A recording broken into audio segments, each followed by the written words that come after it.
Welcome, everyone, to today's Lunch Forum. I am Katrin Thorman, Policy Fellow at Center of the American Experiment. It is my great pleasure to introduce Candace Owens today. Candace has a background in executive training and worked at a private equity firm in Manhattan before exploding into the political world summer of 2017, gaining notoriety through her political vlog series on YouTube. After Kanye West tweeted out support for Candace on Twitter, Ms. Owens' profile has attracted national attention. She is currently the Director of Urban Engagement for Turning Point USA and a contributing writer for The Federalist. Please help me welcome Candace Owens to Minnesota, where, for the record, we have loved the way she thinks long before Kanye West did. I love that. Thank you, that was so sweet. Hello. Thank you, guys. So sweet. Oh my God, this is amazing. This is really amazing. Oh. Thank you. So sweet. Can you guys hear me okay? If I walk away from this, you guys can hear me? This is good? Can you hear me from here? Or is it better if I'm closer to this? Can you guys hear me? No, you can't. Okay. Somebody in the back. Can you hear me now? Ish? You're okay? You can hear me or no? Hello? You're okay? Okay, good, great, awesome. Foremost, thank you guys so much. This is actually my first time in Minnesota, and I mean, what a beautiful welcome it is. I will not forget this place soon. It has been a very interesting couple of weeks, and thank you. That was the greatest intro, by the way. Apparently, the way I think is extremely controversial. I mean, this was a 7-word tweet, and it is 9 syllables, and it completely broke the internet.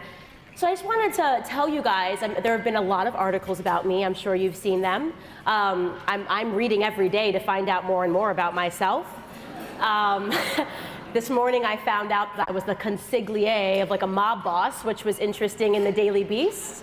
I read yesterday that I was alt-right adjacent, and I don't know exactly where that is on the map. I don't even know what alt-right even is, so alt-right adjacent just sounds like geometrical.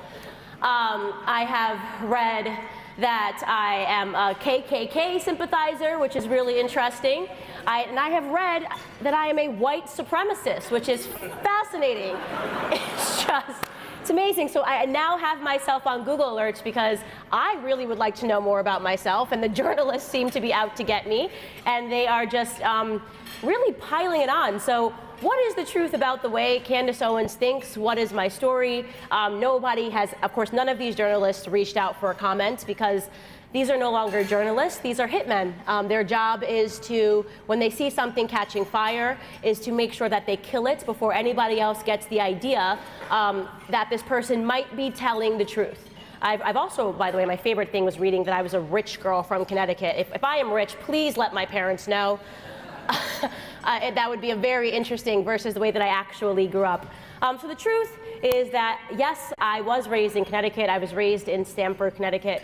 And my family is most of my family wasn't on welfare. They currently are on welfare. I come from a background where I grew up seeing my uncles in prison, and I grew up with a broken family, a very typical, I would say, Black American story. So they are trying to silence that because on paper, the way that they built me and the way that the things that I have lived through, I should be a Democrat. And I am not a Democrat.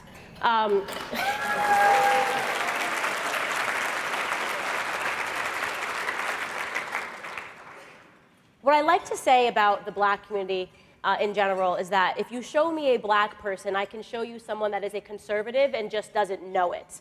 The truth is that there's been a system built to make us think that we're liberals and Democrats, and I certainly fell victim to it myself my entire life. I thought that I must be a liberal and I must be a Democrat because that's what I learned growing up.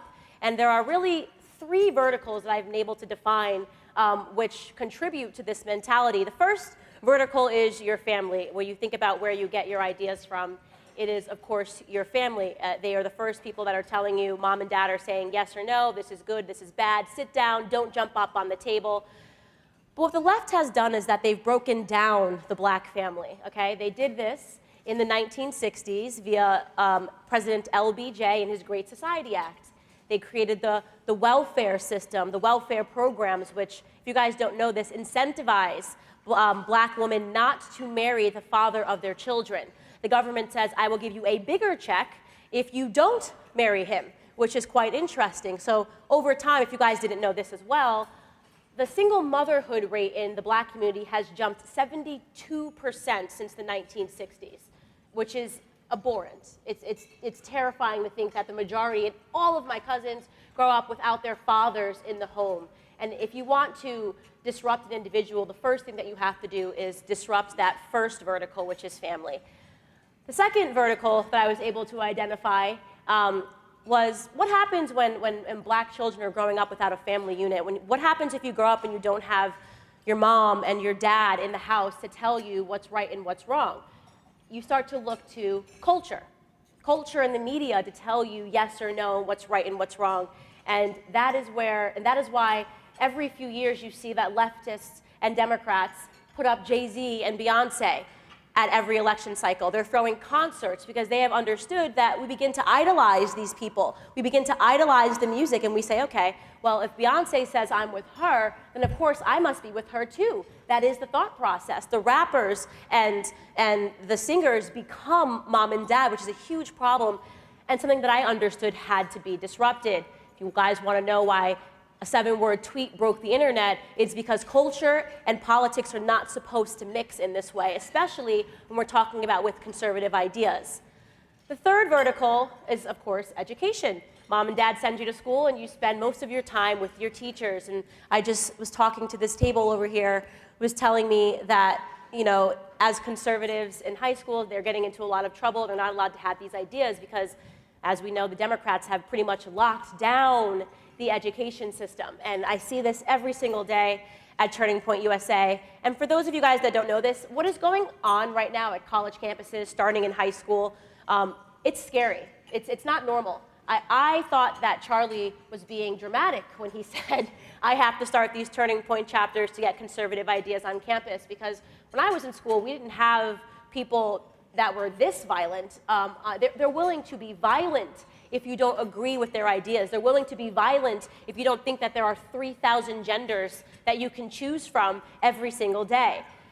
I went to Colorado State University a couple of weeks ago, and I was sitting in a chair with some Turning Point members who had just gone through a cycle of having a student group that was called Students Against White Supremacy announce in front of the entire school with the president of the school there that they were white supremacists. These students advocate for capitalism. Okay, that is now the definition of white supremacy. So I said, well, let me go on campus and sit in a chair and ask people to come up to me, sort of Steven Crowder style, and change my mind. And I simply sat in the chair, and behind me it said, socialism sucks, capitalism is cool, and you wouldn't believe what happened. I mean, I had girls that were coming into my face shouting at me. All white girls, by the way. They always have blue hair. I don't know what it is.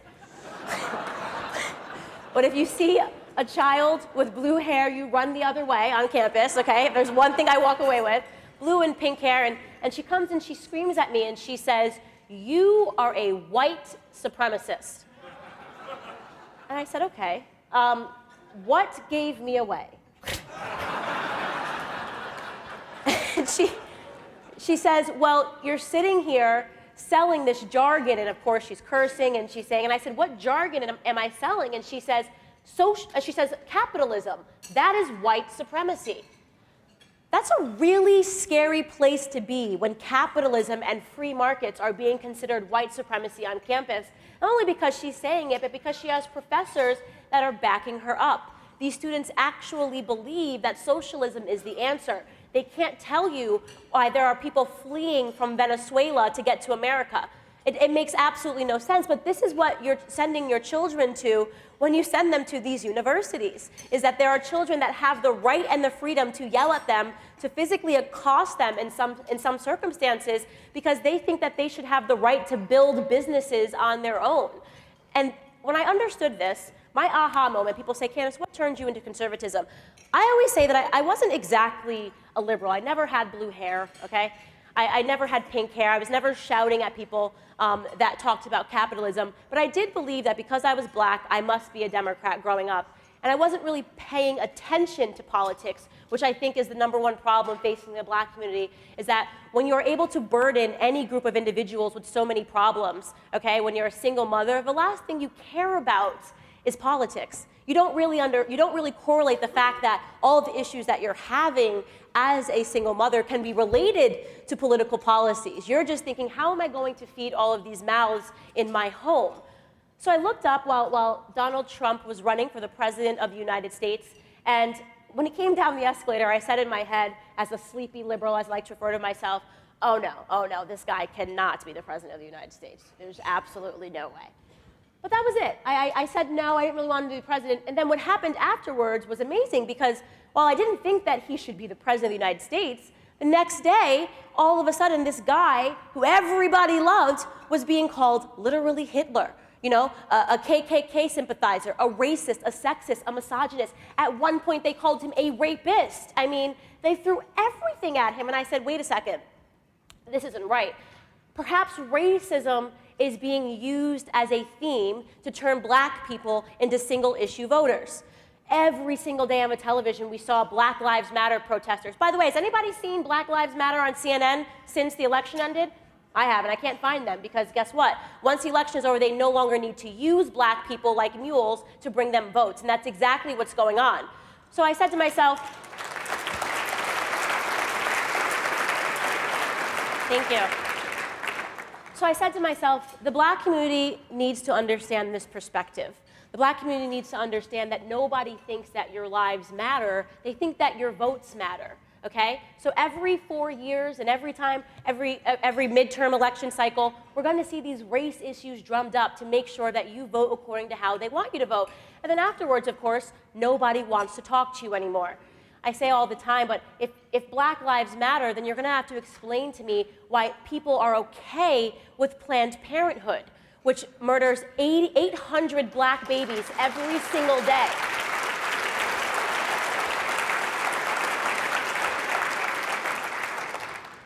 So I quit my job. I don't advise everyone to do this instantly. And I said, I'm going to start making videos on YouTube. And I called some people close to me, and they said, Candace, you're crazy.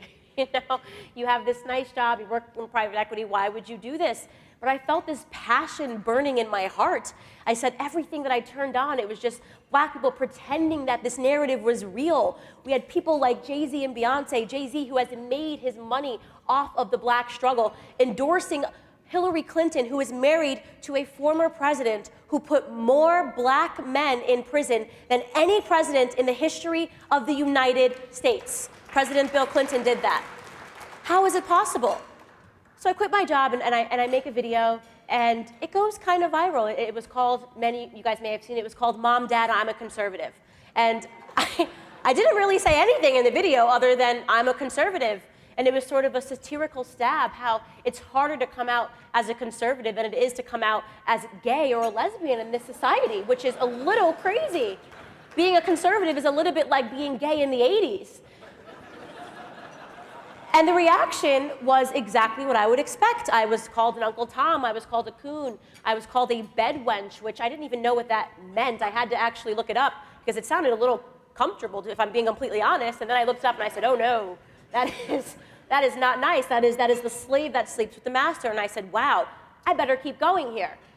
My third video that I made was after Donald Trump won and the Charlottesville attacks happened, and my cousin was sitting in my living room and she turned on CNN, and CNN, quite literally, when this was going on, was trying to play the game where they were trying to say to everybody, well, because you didn't listen to us, because we told you that you should not elect Donald Trump, we're going to show you that everything that we said about him is real. So Charlottesville happens, and CNN is trying to sell to me as a black woman that the KKK is alive and well. And I said, okay, all right.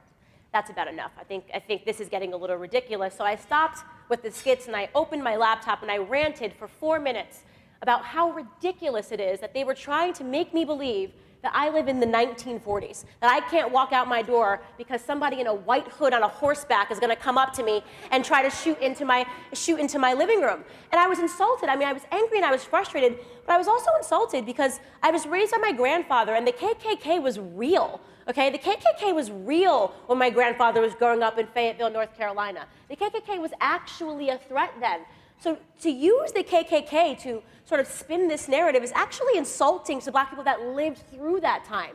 To pretend, I'm sitting here on my MacBook laptop, I've got an Instagram account, I couldn't be more privileged.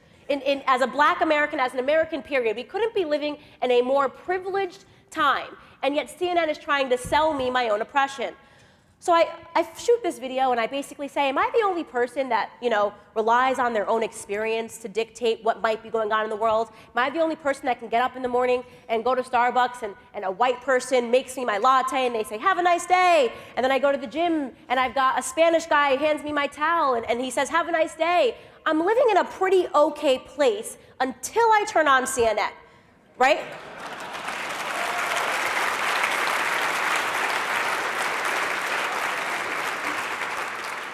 What happened next was really fascinating. So I turned off my laptop and I took a nap because naps are amazing and everyone should nap after they do anything. And the next thing I know, this video goes viral. And I'm not talking a little viral. I'm talking within 12 hours, it had 20 million views. Within the next week, it had 80 million views. And these views were not just in America. This video was dubbed in Portuguese. This video was dubbed in Spanish. And this video was dubbed in French. And it startled me because I understood that something was happening and I thought that I was tapping at the doors of an American sentiment. I thought that I was realizing that all of us in America were being duped by our media. But you guys have to understand, this is a worldwide sentiment. People are starting to wake up and realize that something's just not right. The things that they are telling us, the media is no longer trying to tell us anything, they're trying to sell us something. And I said, oh my gosh, we might really have something here. And I would say that was really the turning point in my life. I was then invited, this was in October, I was then invited to do the Rubin Report. Do you guys know who Dave Rubin is? Some of you guys do? And we do this long form interview and I sort of say to him, like, look, I don't really know if I would say that I'm a Republican, but yeah, my ideas are conservative and I'm comfortable talking about that. And at the end of the interview, he says, he does this thing where he does questions and answers and people can write online and they can live ask me questions. And they said, Candace, who are you a fan of? Who do you idolize? And I say, and I wish I had the clip here because this is dated October, actually August is when we shot it. I said, the only person that I like, and I wouldn't even say that I'm a fan, is Kanye West. And he says, Kanye West, why would you say Kanye West? And I said, well, if you listen to his music, if there's one thing I can tell you about Kanye West, is that he says that you're never a fan of Kanye West, you're a fan of yourself. It means that you believe in yourself. If you ever look to Kanye West and say, I'm a fan of his, you believe that you can do something great in the world if you're a fan of Kanye West. And I said, in all of his music, all he ever advocates for is individualism. He wants people to understand that you don't assign yourself to the collective, be an individual. And Dave sort of looks at me like I'm crazy, and he says, all right, Kanye West. And as we know, fast forward 7 months later, and this amazing thing that was never supposed to happen happens. Kanye West, and I can tell you where I was laying in bed napping. Everybody should nap, by the way. Napping is excellent. And I get a text message from somebody in London, and it's a screenshot of a tweet, and it's from Kanye West, and it says, I love the way Candace Owens thinks. So I think the guy's pranking me because it's like the one person that I've said something about and I don't understand, but I instantly get this like surge of electricity and I try to get to Twitter to check to see if it's real and my hands are shaking. I can't get to the Twitter account because my hands are shaking. And I go and I check Kanye's account and there it is. It actually says, I love the way Candace Owens thinks. So I did the next best thing to napping. I cried hysterically.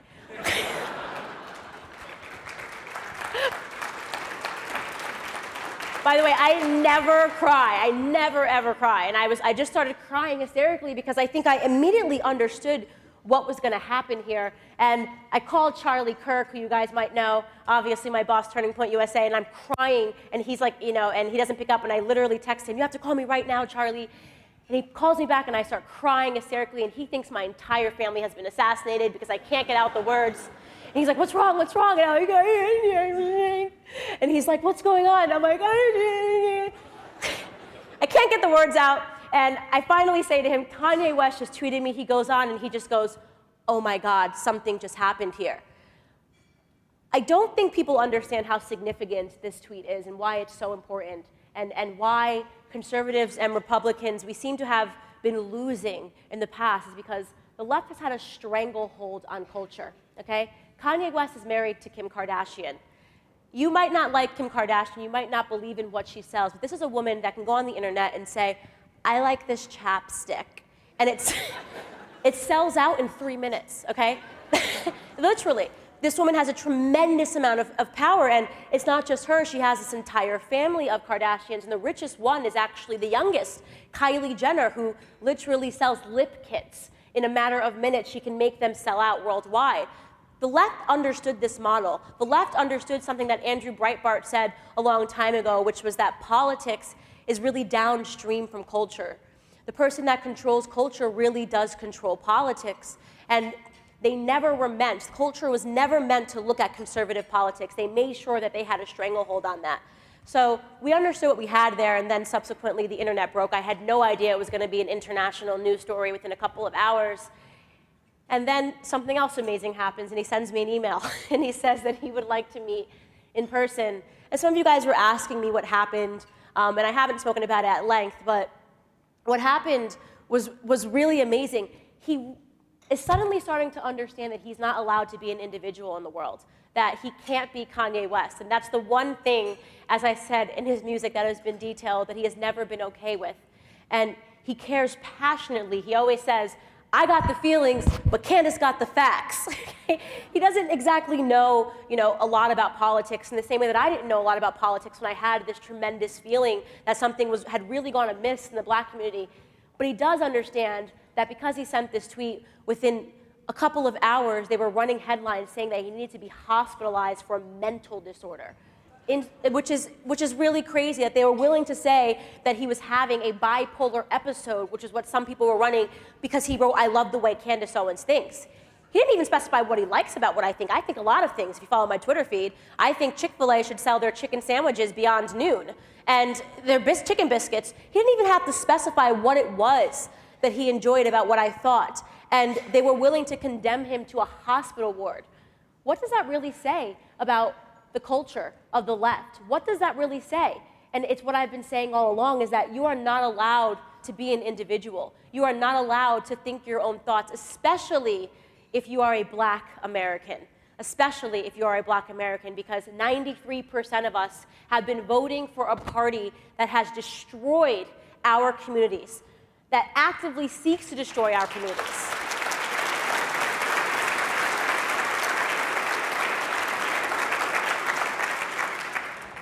The opportunity that we have here, not just as black Americans, but as Americans, is something that I think we have never had in this country. We have an opportunity to unite, honestly. It sounds like it's left or right, it's Republican, it's Democrat, but at the end of the day, if we can start having these conversations, and if you're brave enough to go look into the comment sections of my Instagram posts, of my Facebook posts, is people are fighting, but they're also starting to think. They're starting to understand that they don't have to be a monolith.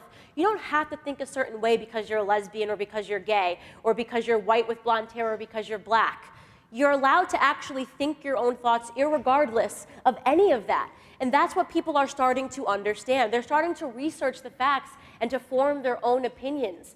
So I say to people all the time, what I always wanted to do was launch an ideological civil war in the black community. I wanted people to fight. I wanted them to debate. I wanted them to say, I'm not a victim, because I'm not a victim. I've lived through a lot of things, so have, I'm sure, many people sitting here. Everybody lives through something. This is life. You gotta toughen up. And when people are able to strap you to the existence of being a victim, when people sell you that being a victim is a brand that is cool, they can control you. And that's what we see happening in so many different communities. You can be gay and not be a victim. You can be black and not be a victim. What we're seeing spreading like wildfire is a victor mentality. The idea that you can overcome anything that you've lived through, that you can overcome what I've lived through, that I can overcome being in a small apartment with my siblings that had roaches, visiting my uncles in prison, living through what was classified as a hate crime when I was in high school. I can overcome all of that and stand on this stage in front of 550 people and talk about all the things that I want to accomplish, to give up my past because I believe in my future.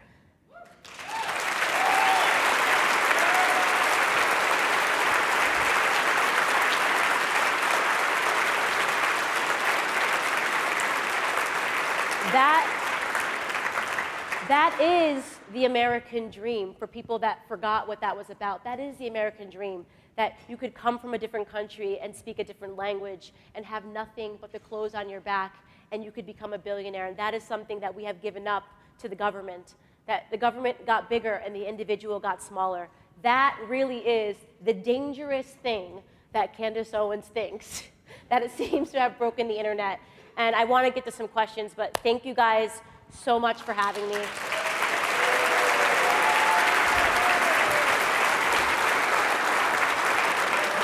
Do you want to pass this? Thank you so much. Okay, cool. Thank you guys.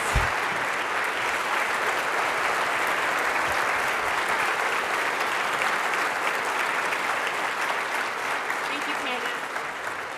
We have time for a couple questions, so please raise your hand, and Peter will bring a mic around for you to identify yourself, followed by your question. Hi, I'm Grace Clausen. I go to Providence Academy, and I'm looking to start a conservative social media platform in the future. What advice do you have to me and to anyone else trying to do something similar? To start a conservative platform. First and foremost, I would say be ready for the attacks, obviously. I mean, it's tremendously hard. And what we're trying to do now at Turning Point is to sort of, like I said, we're for unity. We're trying to sort of bridge the gap. We're actually starting to have conversations with people that would otherwise not agree with us, because it's an uphill battle for conservatives to do anything, but the best thing that you can do is make contacts, make strong contacts with other conservatives. There are people sitting in this room that can help you. I can guarantee you. Like, that was the first thing that I did when I started making YouTube videos, is I shook every hand, I took every picture, and I took every card, because it takes one person that can change your life. But if you have the heart and you have the willingness to do it, you're going to make it. I mean, that's really what it comes down to, and that's incredible. I'm really happy that you're excited to do that. Get me involved. Who has the, oh, hi. I didn't realize you already had. Gary Heyer. Hi. I just want you to know that I just live streamed this, and my account on Twitter was locked. Yeah, I know. So. Wow. There it is. That is insane. Wow. What was it locked for? What was just out of nowhere. So I'm wondering, just in terms of tribalism, because I think tribalism is probably the single largest cause of suffering that we have, that people are attached to. What does my mom think? What does my dad think? What does society think? What do my coworkers think, and all that? Looking out at a predominantly white audience here, you know, I'm not speaking for all white people, but, you know, we have a sense of tribalism in our identity, and, you know, looking at it in us versus them, right? That is a complete illusion, and I'm just wondering what your thoughts on that, and how you have circumvented this need for approval and that kind of thing, and how are you bringing the tribes together to be in the tribe of the living, rather than, you know, identifying with right or left or whatnot, looking at justice and yeah. So there's two parts. So to be honest with you, I get this question all the time. One other thing, I just want to know what you think about QAnon as well too. If you could add on that. I don't know. You could actually probably add more color on that than I can. I don't know too much about QAnon, but I always get tweets, and they've been super supportive. But I don't know too much about them. But to answer your first question, I get this question all the time of like how I was able to sort of transcend tribalism. And I have to be honest, a little bit is the way I was born. I've always been this child, like the child that you just did not want to happen in terms of just everything was a fight with me. I was, videos of me as a child, I don't know why my parents weren't just, all right, bye. I was really hell-bent on maintaining my own sense of identity. I hated people telling me what to do without reason. I always had to have this debate. So parents, usually with a 4-year-old, you can get away with clean your room or else Santa's not gonna come. Me, did not work. I was impervious to Santa. I don't know, just nothing worked. And what I was always trying to hold on to was just ask me to clean my room, tell me why you want me to clean it, but don't trick me into cleaning my room. So I was definitely born with that, and I held on to that all through high school. It was a nightmare for my teachers. I have teachers now that say to me, it was definitely gonna be you if it was gonna be someone. Because it was the same thing, especially in school, when I talk about indoctrination, the questions would read and I was in AP classes. I was good at school, I just didn't care about school. But the questions would read, why did the United States have to drop the bomb in Hiroshima? And I would reply this is begging the question, this is a fallacy. Ask me if they had to drop the bomb in Hiroshima, don't tell me they had to, and make me find the answer. So I just am programmed, I guess. I'm not able to be programmed in that regard. But in terms of people that are, or the people that fear the backlash from their coworkers and their friends, I think it starts with the tipping point. Now that I exist, it sort of makes it okay for everybody else, right? So if you see, and that sort of is the effect that we're seeing happen, the domino effect. We're seeing all these people that are jumping up on YouTube and saying you know what, I haven't really agreed to all of this, and now I feel like I can have a voice because Candace has done it, or Brendan Tatum has done it, or there's young CJ Pearson is doing it. So it does, what we're selling here is individualism, and I think because I'm doing it, everyone else feels like it's okay, and that's the greatest feeling in the entire world to know that that's what we're inspiring. But yeah, I was a terrible child, really. Hi, I'm Jennifer Suriord, and can you just give a couple statements that I can give to my adult children who've run into the white bias, the shaming, the implicit bias, all these buzzwords that they got from liberal. Oh my God, the liberals and their label makers. I don't even, I feel like they just run around and label there are words I haven't even heard of. It's they have a new one every single day. So one thing that I've gotten, which has been really positive feedback, is when they share my videos, it kind of shatters white liberal world. Because what I always say to them is, when you use these words, what I don't like about that is you're assuming I'm a victim. I'm not your victim, okay?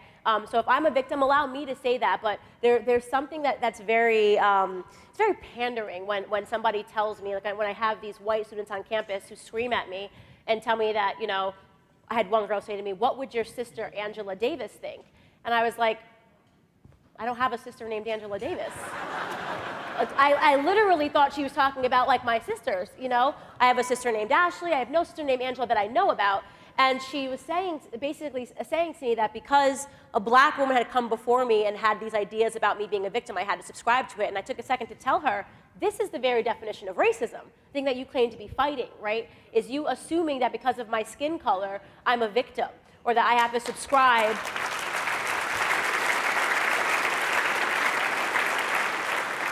So I think that's the greatest gift you can tell them, is start sharing with them the black people that are actually offended by that mentality, and I'm definitely one of them. Thank you.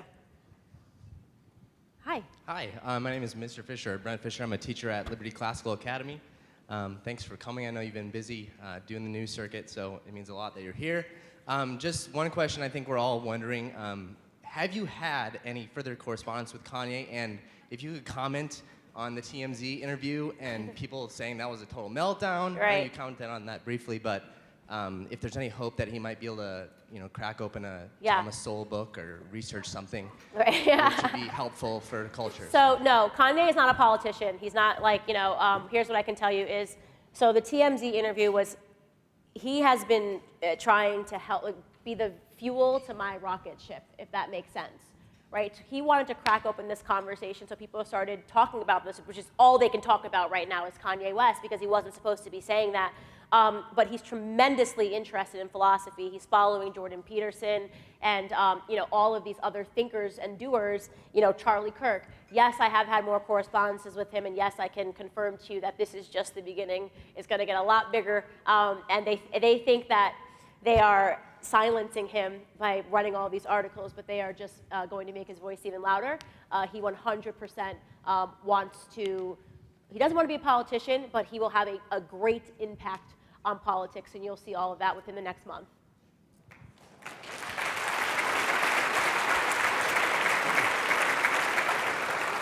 Hi. Hey, Candace, how you doing? I'm a Good. big fan of yours. Well, I'm a Christian YouTuber, conservative Christian YouTuber. I've been a conservative YouTuber for over 2 years. I was censored ever since they started censoring people. And I just want to say it is a great privilege and honor just to have you here. Thank you. And so I'm Tori Slater, but I'm also known as Christian Deron. And I just want to tell you, just to be here in this microcosm of insanity, living here in Minnesota, I'm going to tell you, I'm mentally vexed all the time. So Candace, my question is for you, since from one YouTuber to another YouTuber, I'm just wondering, after this, do you have 10 minutes for an interview for my channel? Oh, today?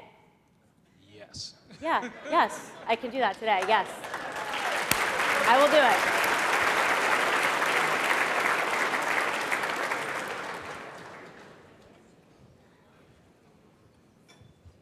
Oh, ha, hello. Yes. Hi, I'm Regina Reed, Republican. Since the Nixon campaign, I worked on that.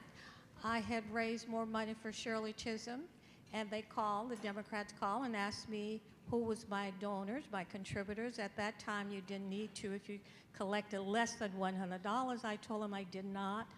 And she called me back later that day and said, we're coming to your house and we're going to beat you until you give us your list. And I said, well, being a good Mississippi, cotton-picking, corn-fed, molasses-making black woman, you bring it in my garage. I have a double-blade axe. I said, a pitchfork and a single-blade axe and a crowbar. I'll be sitting on my steps waiting for you. And I'm going to chop you down in the ground till I get tired. Get down, sit down, rest, get up and beat you some more, so bring it, hung up the phone. Called my friend and she said, we're going to become, my family never gave up Republican Party in Louisiana. And she said, I know your folks in Mississippi had not. So she took me to the Nixon headquarters and I worked there and I ended up attending the inaugural and had the pleasure of meeting, someone introduced me to the president and his wife on the dance floor, and it was really nice. And listen, tell them they want Angie. I'll take you as my daughter, my granddaughter, whatever. I've been here since the beginning of time. So sweet. God bless you. Sound like my grandfather. That's what my grandfather always says. He lives down in Fayetteville, North Carolina, and he always says, anybody messes with my grandbaby? Like, he's got all the same stuff in his shed, so. Hi, my name is Coffee Monska, and I'm a conservative.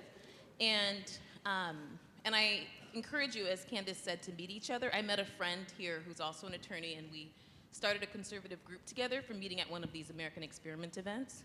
But my question is I struggle with courage to speak up because I'm so afraid of violence. I would go to some liberal events to speak up, these cop events, and my kids would say, be careful walking to your car, Mom, because they're so afraid of the liberals also, from what they see on TV. But, sorry, now I'm forgetting my, my question is, the thing that people say most to me is, well, if you have these views, that means you don't think racism exists. You don't think it even happens. You're a denier. You're a Holocaust denier. You're a racism denier. So how do you get the same kind of comments, and what is your reply? Well, I usually laugh. I just think it's ridiculous. The slope is so slippery. Like I said to you, they have me now as an Italian mob boss, which is kind of cool. I hope I get the Al Pacino treatment when everything is said and done. But listen, what I always say is, does racism exist? Yes. It's always existed, and it's never going to be defeated. There's always going to be someone that hates somebody. This is just a form. This is just this is what happens because we are human beings. Human beings love and human beings hate for silly reasons. So what I always do tell them is that racism is no longer a problem. right? That is stopping me from being anything that I want to be in society. There is no law preventing me as a black woman from doing the same thing that's stopping him as being a white man. It doesn't exist. And they ask them to point to it. You know, I'm happy to add my voice and say, yes, we are being systematically oppressed. They can point to me to the law that is preventing me from being successful. And so what they're able to do, the left, is chain people to this idea, A, that society is perfectible. It isn't. I hate to spoil, you know, there are people that are always going to hate white people. There are people that are always going to hate black people. There are people that are always going to hate Uber drivers. I mean, this is just human beings, right? But that is what you should definitely challenge them to have the dialogue and the conversation and say, okay, if you're telling me that, you know, racism is something that I should be concerned with every single day, can you tell me how it's preventing me from being great in my life? And if they can't answer that, they should probably get out of your way. That's my opinion.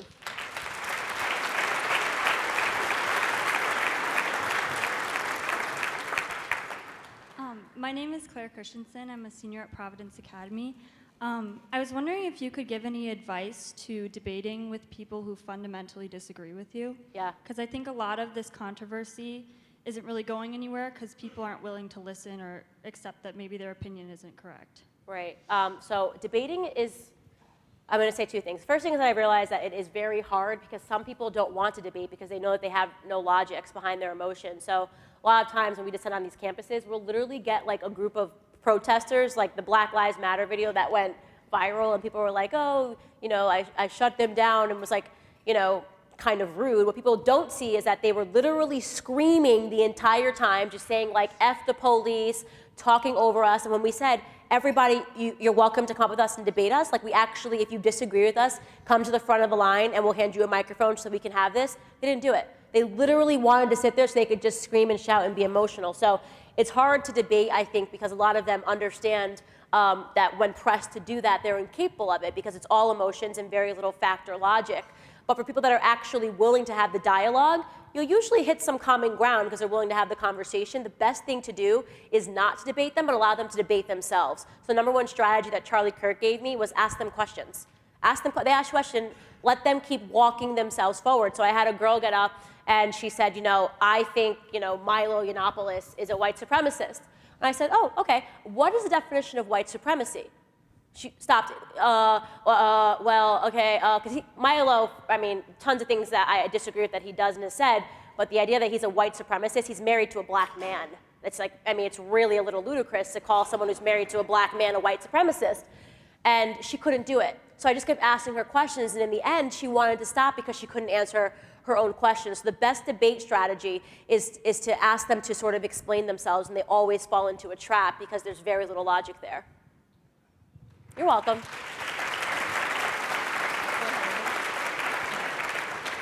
Hi, Candace. My name is Anna Doval, and this year we have all dealt with the liberal indoctrination in public schools. I go to high school at Edina, and I don't know what that is, but sounds scary. we have some reaction. We've been told to apologize for being conservative by teachers. I've been locked out of classrooms. There's a lot more, but I was just wondering how do we stand up to this? Because in the end, they are adults, and we are taught, I know I was raised to listen to adults, so. Right, so not those kind, trust Yeah. me. So what you need to do is you need to make them famous, okay? You have a lot of power in your hand. You live in a generation where you have a smartphone, where anybody that's doing something like that can be on the internet tomorrow. We had a girl do that recently. I think she was in Georgia when the textbook was already recreating the history of how Donald Trump came into office. And they wrote that it was because of racism in the country, and she stood up. I think her mother, she recorded what the teacher was saying in class, and it went viral. What you have to understand is this is bubbling at the surface. This is not a time where they can get away with that, okay?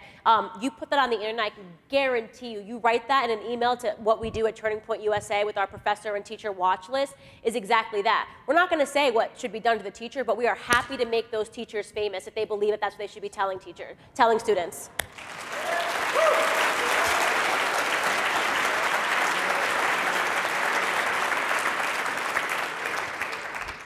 Hi, my name is Will Knopic. I go to Edina High School as well.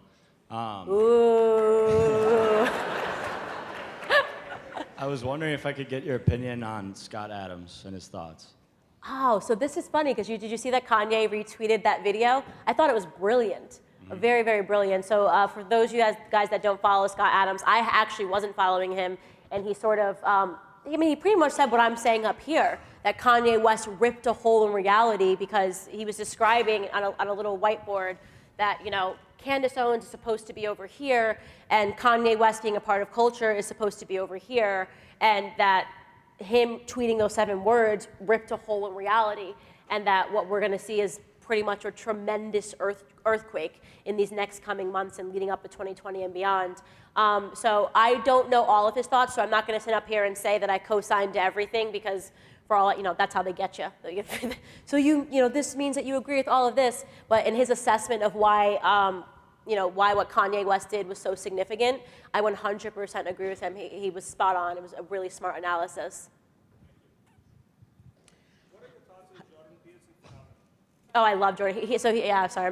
He asked me my thoughts on the Jordan Peterson phenomenon. It's phenomenal that Jordan Peterson became famous for saying, sit up straight, brush your teeth, take a shower. Like, literally, Jordan Peterson wrote a book called 12 Rules of Success, and you would think this was common sense, right? But it became like an international bestseller because somehow the left has created this idea that everything needs to be protested. Like the idea of showering and brushing your teeth is oppression. Seriously, I've met people that say that. It's like, why should I have to brush my teeth? Why should I have to shower? And this is how the blue hair phenomenon started, I'm convinced. Okay? Love Jordan Peterson. I'll be doing his show. I was supposed to do it this week, but I've kind of been drinking out of a fire hose. But I'll be doing his YouTube show in a couple of weeks. He's phenomenal, a really smart guy. My name is Elfrida Baldwin. Thank you. You're a breath of fresh air. Thank you you. give somebody who's in the 7th inning of life courage and hope. Oh, thank you. That's so sweet.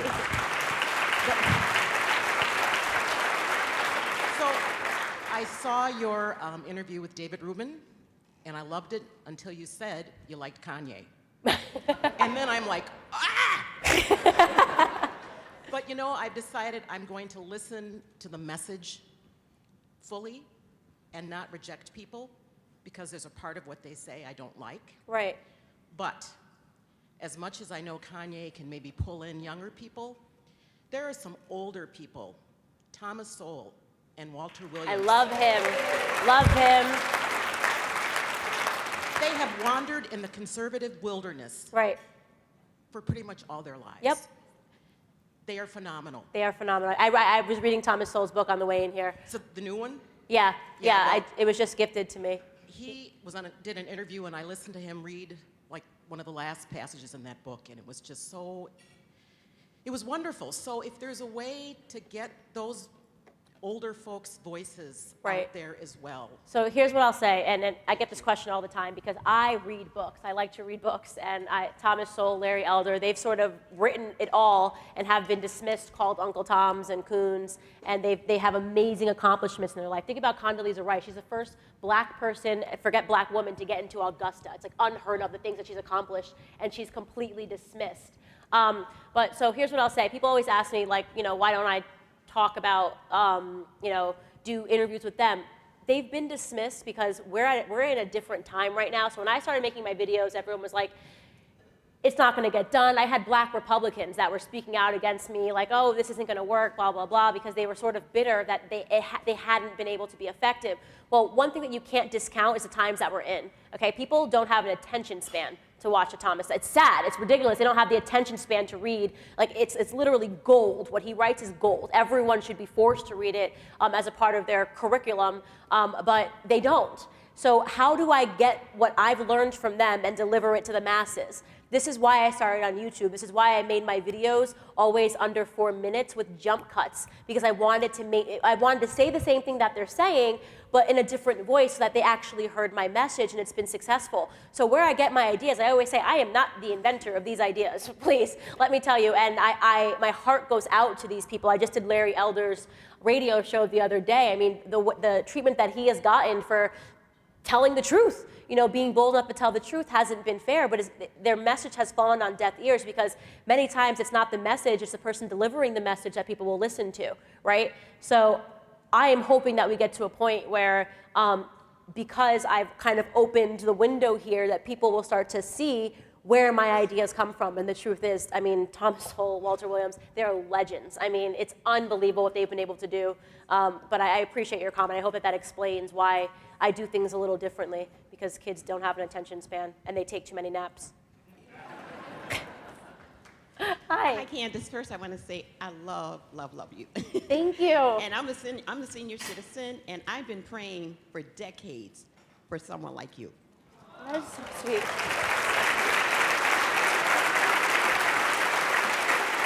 Thank you. But one thing I want to say is that in this room right now, there's not many black faces, and the majority of them that are here probably are conservative. And so I don't want us to leave today and not see each other again. So I think while we're here, we need to connect. We need to connect. Do not leave this room unless we connect. Because I'm very outspoken, I'm not afraid. I've had people that don't even know me attack me, and I attack back. So I am not afraid. I'm not mean-spirited or anything like that, and I try to use facts. I don't work on emotion. I work on facts. Exactly. So all the black people that are here, I'm over here at table. Come on over. I love mean, it. We're not excluding anybody, but Yeah. you know what I'm saying? So sweet. I love it.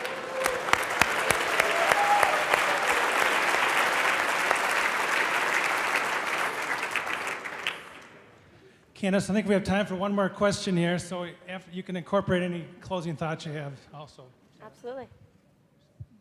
Hi, I'm Drew Harris. I'm in 11th grade at Liberty Classical Academy. So a while ago, there was a controversy with Starbucks arresting 2 black men in a building, and I was wondering, so the manager came out and apologized for the arrest, and I was wondering, if you were that manager, what would you have done? I wouldn't have apologized. I mean, if you can already tell how I am, I wouldn't have apologized. I think right is right and wrong is wrong. And the last I checked, Starbucks is not a homeless shelter. Last I checked. So, and this is, it's sad that we're getting to this point where corporations and businesses are backing down because of nonsense, because they're scared of what, the liberal outrage machine. This person was asked kindly to leave several times, didn't leave, didn't buy anything. Even when I have to, listen, we've all been there before, like you have to use the bathroom, you run into, I always buy something stupid. Like, I'm like, oh, I'll have a juice box, just so I can have, use their bathroom, because there's an etiquette to that. These people don't open businesses to have homeless people say, I'm just gonna sit here and squat for hours and do nothing, or I'm gonna, go change in the bathroom. And how slippery is that slope? Once they make an apology like that, if I was a homeless person right now, I would be posted up in Starbucks all day. I mean, and so it's gonna take not just, and I'm so happy that you're in high school, by the way. Can we have a round of applause for all the high school students that are in here? That is amazing.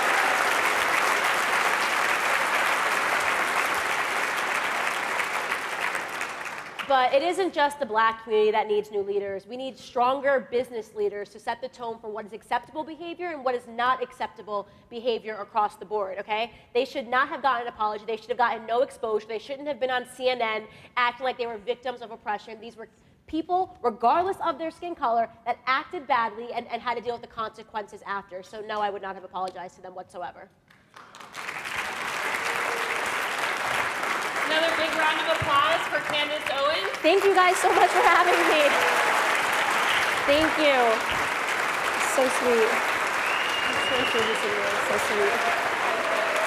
I'll go down this way. Thank you guys.